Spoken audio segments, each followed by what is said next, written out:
জঞ্জাল নিয়ে সমস্যা পড়েছেন বাগনানের মানুষও। যদি বাগনানের ছবি একবার দেখাই, দেখুন একবার কি অবস্থায় যত্রতত্র ময়লা পড়ে রয়েছে। বর্জ্য নিষ্কাশন একটা যন্ত্র ছিল বটে, এখন সেটাই আগাছায় ঢেকে গেছে। কিন্তু কেন এরকম অবস্থা? আমার সঙ্গে সন্তু রয়েছেন, বলতে পারবেন সন্তু? একদমই বাগনান 2 নম্বর গ্রাম পঞ্চায়েতের এলাকায় কিন্তু একটি 2023 সালে বর্জ্য নিষ্কাশন কেন্দ্র কিন্তু সেটি কাজ শেষ হয়ে গেছে, কিন্তু স্থানীয় বাসিন্দাদের অভিযোগ সেই বর্জ্য নিষ্কাশন কেন্দ্র কিন্তু তারপর থেকে চালু হয়নি। প্রথম দিকে বাগনানের বেশ কিছু গ্রাম পঞ্চায়েতে কিন্তু নোংরা তোলার কাজ বাড়ি বাড়ি সেটা হচ্ছিল, কিন্তু তারপরে কিন্তু যেটা জানা যাচ্ছে আর্থিক সমস্যা, যেহেতু পঞ্চায়েত জানাচ্ছে আর্থিক সমস্যার কারণে সেই নোংরা তোলার কাজ কিন্তু বন্ধ আছে। এর ফলে কিন্তু বাগনানের যত্রতত্র রাস্তায় ধারে কিন্তু আবর্জনা ফেলা হচ্ছে, কারণ মানুষের তরফে সেখানে কিন্তু মশা মাছি দুর্গন্ধ কিন্তু অতিষ্ঠ হয়ে গেছে বাগনানের সাধারণ মানুষ। যদিও বাগনান 1 নম্বর বিডিও তিনি জানিয়েছেন একটা আর্থিক সমস্যা আছে, গ্রাম পঞ্চায়েতের সাথে কথা হচ্ছে এবং স্থানীয় বিধায়কের সাথেও কথা হয়েছে, এটা দ্রুত সমস্যার সমাধানের আশ্বাস দিয়েছেন তিনি। ধন্যবাদ। যে দোকানে আমাদের ভ্যাট দেওয়া হয়েছিল, ধরুন পয়সা নেওয়া হতো, সেগুলো বন্ধ আছে। বন্ধ হওয়ার পরেও যত্রতত্র ময়লা পড়ছে এবং ওর থেকে যে পচন সৃষ্টি হচ্ছে, সেই পচনের দ্বারা বিভিন্ন ময়লাপত্র দ্বারা আপনার মশা মাছি এই সমস্ত উপদ্রব হচ্ছে। পাশে আমরা দোকানদানিও করি, আমরাও ওখানে ভ্যাটের সৃষ্টি করেছিলাম, ওরা দিয়ে গেছিল, সেই জিনিসগুলো আমাদেরকে অন্য জায়গায় ফেলতে হচ্ছে, যার কারণে পরিবেশ নষ্ট হচ্ছে। এরপরেও যদি মানুষ সচেতন না হয়, কিছু করার নেই। পঞ্চায়েতের যে SWM ইউনিট, এটার কনস্ট্রাকশন অনেক আগেই শেষ হয়েছে। আমরা বারবার গ্রাম পঞ্চায়েতের সঙ্গে বসে চেষ্টা করেছিলাম এটা চালু করার জন্য, আর্থিক কারণে ওরা শুরু করতে পারেনি। এটা আমি পঞ্চায়েত সমিতির সঙ্গেও কথা বলেছি, আশা করছি যে MLA সাহেবের সঙ্গেও আমি কথা বলে চেষ্টা করব আমরা পঞ্চায়েত সমিতি এবং লোকাল বিধায়কের সঙ্গে কথা বলে যাতে দ্রুত ওটাকে চালু করা যায়, যাতে হচ্ছে এলাকা আরো অনেক বেশি পরিষ্কার পরিচ্ছন্ন রাখা যায়। টোটো নাম্বার প্লেট নেই কেন?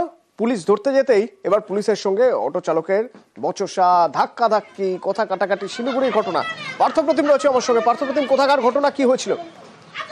দেখো, শিলিগুড়ি একাধিক জায়গায় কিন্তু নম্বরবিহীন টোটো চলাচলের উপর নিষেধাজ্ঞা আগেই জারি করে ট্রাফিক পুলিশ, এবং সেই মতো শহরের বিভিন্ন মোড়ে এই ট্রাফিক পুলিশের এই যে অভিযান প্রতিদিনই চলে। আজও তেমনি শিলিগুড়ির হাতিমোড় সংলগ্ন এলাকায় যখন নম্বরবিহীন টোটো আসছিল হাতিমোড়ের দিকে, সেই সময় কর্তব্যরত এক ট্রাফিক পুলিশ কর্মী টোটো থেকে আটকায়, কিন্তু তৎক্ষণাৎ টোটো চালক গাড়ি থেকে নেমে পুলিশের সঙ্গে তর্কে জড়িয়ে পড়ে, বচসা জড়িয়ে পড়ে। এমনকি একটু সঙ্গে থাকো, এখানে দেখা যাচ্ছে এক মহিলার সঙ্গে পুলিশের বচসা হচ্ছে, একবার শোনার চেষ্টা করবো যদি কিছু শোনা যায়। কি হচ্ছে, সঙ্গে থাকো।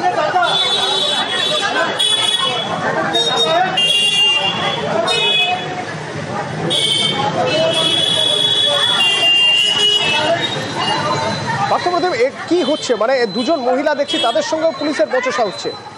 হ্যাঁ, এই 2 মহিলা ওই টোটোরই সবারই ছিলেন, তারাও কিন্তু তাদেরকে যেতে দিতে হবে, অর্থাৎ নম্বরবিহীন টোটোকে এগোতে পারমিশন দিতে হবে, তা নিয়ে কিন্তু তারাও এই কর্তব্যরত ট্রাফিক পুলিশের সঙ্গে বচসা জড়িয়ে পড়ে, এমনকি ধাক্কাধাক্কিও করে ট্রাফিক পুলিশকে মহিলা যাত্রী, এমনটাই কিন্তু অভিযোগ করেছে কর্তব্যরত ট্রাফিক পুলিশ কর্মী।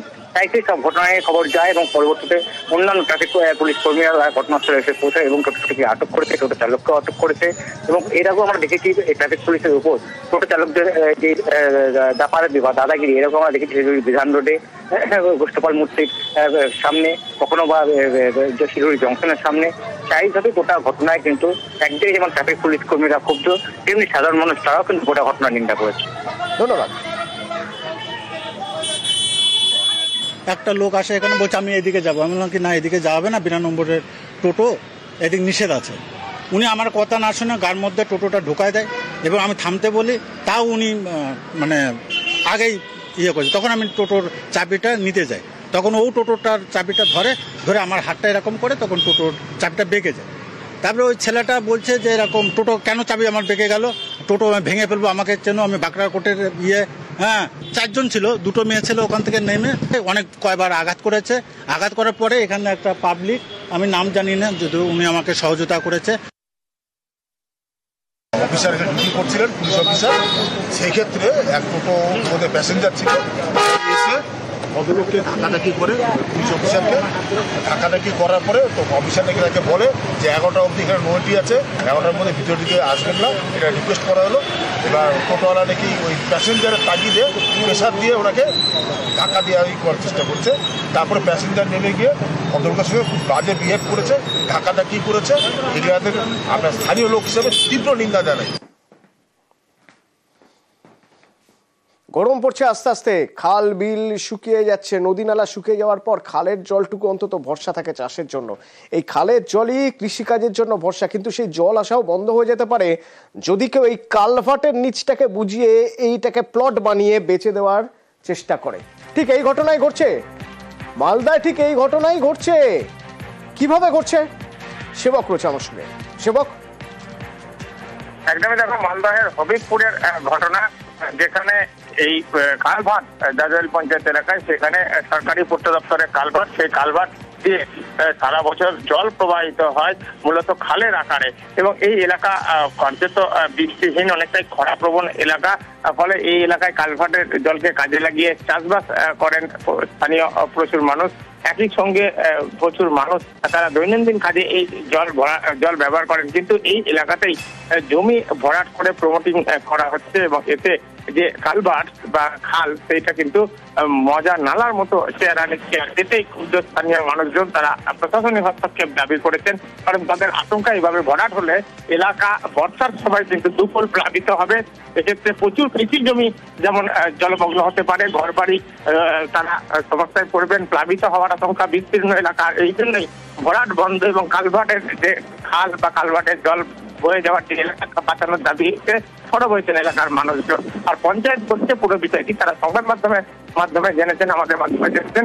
প্রশাসন জানিয়েছে যে স্থানীয় ভূমি সংস্কার দপ্তরকে নিয়ে প্রয়োজনীয় পদক্ষেপ নেওয়া হবে। ধন্যবাদ।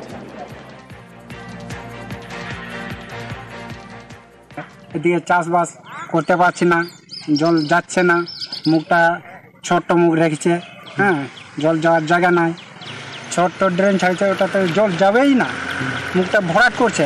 জায়গাটা বিক্রি হয়ে গেছে তো ওটার জন্য ভরাট করছে, বুঝলাম। ও বলছে যে আমার জায়গা, আমি কি কম করবো না করবো ওটা আমার ব্যাপার। আর ওদিকে উপরের লোকগুলো চাষ করবে কিভাবে? ওখানে তো সব পুকুর হয়ে গেল। সমস্যা মানে এগুলোর জল মানে বাড়িগুলো থাকবে না, সব ডুবে যাবে। আমাদের পঞ্চায়েতে তো এই ব্যাপারে কেউ অনুমতি নেয়নি, আমরা কিছু জানি না। আর যদি আমাদের কেউ কমপ্লেন করে তাহলে আমরা অবশ্যই বিএলআরও স্যারের সাথে কথা বলবো, এবং প্রয়োজন পড়লে আমরা থানাতেও জানাবো। না, আমরা পঞ্চায়েতে আমরা কোনো বেআইনি কাজকে প্রশ্রয় দেবো না। বাড়িতে 5 বছরের ছেলে, বউ নেই, হঠাৎ করে হাওয়া। সেই কবে মার্চের একদম শেষে, সেই সময় থেকে নিখোঁজ ডায়েরিও পর্যন্ত করা আছে। শেষমেশ নিজের স্ত্রীকে খুঁজে পেলেন বটে, পেলেন সোশ্যাল মিডিয়ায়, তাও আবার নিজের ছোটবেলার বন্ধুর সঙ্গে। আর তারপরে সিদ্ধান্ত নিলেন যে যে আমার জন্য নেই সে আমার জন্য জীবিতও নেই, আমার জন্য মৃত, তাহলে তার শ্রাদ্ধ করা হোক। এর আগে এরকমই একটা ঘটনা আমরা দেখেছিলাম মালদা। আর এবার আলিপুর দুয়ারে ইন্দ্রজিৎ দাস, পেশায় রাজমিস্ত্রি, এই স্ত্রীর শ্রাদ্ধের সিদ্ধান্ত তিনি নিলেন কেন? রাজকুমার রয়েছে আমার সঙ্গে, বলতে পারবে রাজকুমার? দেখো তুমি, এই ইন্দ্রজিৎ দাস তো বলেছে যে তিনি তার ছেলের কাছে কি জবাব দেবেন, মা কোথায় গেছে, সমাজের কাছে কি জবাব দেবেন। এই সামাজিক এবং ছেলের কাছে জবাব খুঁজতে তিনি তার জীবিত স্ত্রী শ্রাদ্ধ করে ফেলেছেন। তাহলে তো তার কাছে একটা জবাব হলো যে তিনি মরে গেছেন, ছেলেকে বলবেন তোর মা মরে গেছে, এই ভেবে কিন্তু তিনি শ্রাদ্ধ করেছেন। কিন্তু অতনুদা এই ঘটনা একটি অন্যদিকে মন নিচ্ছে, সেটা হচ্ছে শাস্ত্র কিন্তু এই ঘটনাকে বৈধ বলছে না। আলিপুরদুয়ার জেলা যে পুরোহিত মঞ্চ তারা বলছেন যে প্রেমিকের হাত ধরে এই যে মেয়েটি বা মহিলাটি চলে গেছে, সেই প্রেমিক কিন্তু একে নিয়ে এখন সংসার করতে পারবে না। তার কারণ হচ্ছে পুরনো স্বামী যখন পুরোহিত থেকে যখন শ্রাদ্ধ করেছেন তখন মন্ত্র উচ্চারণের মাধ্যমে প্রেত জগতে পাঠিয়ে দেওয়া হয়েছে এই মহিলাকে। ফলে প্রেতের সাথে সম্পর্ক, প্রেতের সাথে সংসার হয় না। ধন্যবাদ ধন্যবাদ ধন্যবাদ। আমার ওয়াইফ আমার এই তো 5 বছর 3 মাসের বাচ্চা রাইখা চলে গেছে, তার জন্য আমি একটা শ্রাদ্ধ করলাম। কোথায় চলে গেছে? হয়তো কেউ সাথে ইসে করে চলে গেছে। তা আপনার ওয়াইফ যদি কখনো ঘুরে আসে? মেনে নেব না, এর জন্য তো শ্রাদ্ধ করে নিলাম, পুরোটি সব নিয়ে, নাপিত বামন নিয়ে।